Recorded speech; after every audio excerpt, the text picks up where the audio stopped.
Banyak yang mengira aku tuh baru Islam tau, Bib, Loh, gara-gara saya kita. juga begitu. Hah? Lah, serius. Karena kayak gimana ya? Maksudnya Habib Mualang? Ya gimana sih, Bib? Gimana sih? Kayaknya kan gue gak kenal Vidi. Iya. Gue gak kenal. Enggak, kita ngobrol terakhir, dipikir aku tuh baru Islam tuh baru tahun 2019. Oke. Kayak nggak gitu maksudnya. Padahal itu baru bertuhan. Iya, baru bertuhan ya, benar Oke. sih. Tapi kalau Islamnya tuh di labelnya, ya tapi bener sih dari 2019 Iya, kali ya. menyadari kehadiran Tuhan. Kayak bener-bener meresapinya gitu rasanya. Tapi gue setuju tuh tadi apa yang dapat pahala tuh bukan cuman nyebarin ilmu, Ya. tapi ngajak orang bahagia. Mungkin ya, Bi. Aku tuh bilang mungkin ya, Bi. Iya, Aku nggak betul. ngajarin ya, Bi. Itu ada riwayat Takut dari deh Nabi gue, jadi. Musa ketika berdialog dengan Allah, idkhalus surur fi qalbil ihwan, membahagiakan hati orang lain itu adalah ibadah termulia. Gue nyambung dari yang kemarin, kenapa kita nggak panjangin sama Habib? Gue tuh sempat dengar obrolan menarik deh. Apa Ya tuh? Habib, iya gue tuh juga sempat kok dulu ya udah menurut gue Islam itu punishment aja. Jadi gue sholat karena takut, karena ini.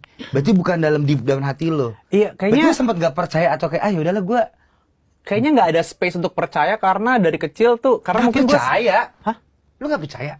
Kayak nggak dikasih, rasanya tidak dikasih space untuk bisa percaya secara utuh karena dari kecil kan gue mungkin dari sekolah Islam kan, jadi kayak emang diajarin teknisnya. Gue kemarin sempat ngobrol itu kan, Bib, ya dimana kayak dari kecil karena sekolah Islam jadi diajarin teknis-teknisnya, terus kayak dikasih tahu reward and punishment-nya dalam agama ini gitu, dimana rasanya kalau anak kecil tuh lebih bisa fokus sama ketakutannya gitu loh. Takut kalau misalnya di sekolah takut nilai jelek terpulang dimarahin mama papa gitu. Oke. Sama aja nih kayak takut nggak sholat karena nanti abis itu bisa masuk neraka plus dimarahin mama papa juga gitu. Jadi kayak ada punishment-nya 2 kali dan itu for the longest time dari kecil sampai akhirnya SMA sampai kuliah tuh rasanya ya itu sholat, terutama sholat ya mungkin karena my mom tuh lumayan, ya aku bilang kan my mom tuh Islamnya ketat sekali gitu. Jadi dari kecil kayaknya selalu dibangunin subuh tuh pasti dibangunin mama, bukan kayak pasang alarm sendiri, inisiatif sendiri, karena dengar azan bangun inisiatif sendiri tuh nggak pernah, sama sekali nggak pernah. Jadi selalu pasti udah dibangunin.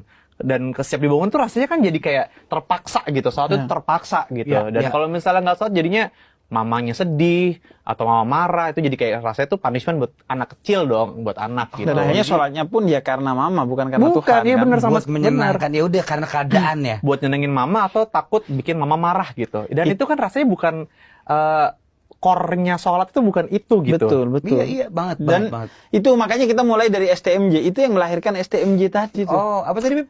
Sholat terus maksiat jalan. Benar. Jadi agama itu hanya formalitas. Padahal kata Nabi itu nggak mungkin loh kalau lu sholat atau ada iman di hati lu itu bermaksiat.